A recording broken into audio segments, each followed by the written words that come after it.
Okay, good morning leaders. నా పేరు మత్స్యగిరి. నేను నగరికల్లో ఉంటాను.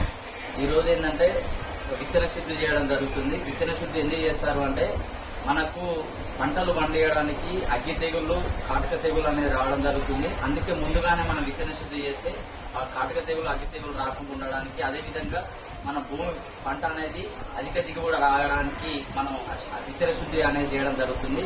ఎందుకంటే ఇది ఆర్గానిక్ ఎరువులు, సేంద్రియ ఎరువులతో విత్తన శుద్ధి చేయడం జరుగుతుంది. మనం ఎప్పుడైనా కెమికల్ ప్రాడక్ట్స్ వాడతాము, ఇప్పుడు మనము ఆర్గానిక్ ప్రాడక్ట్స్ వాడుతున్నాము.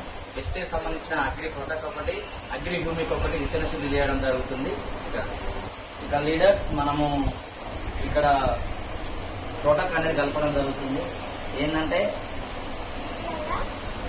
మనం కేజీకి 10 గ్రామ్స్ కలపాలి. ఇట్లా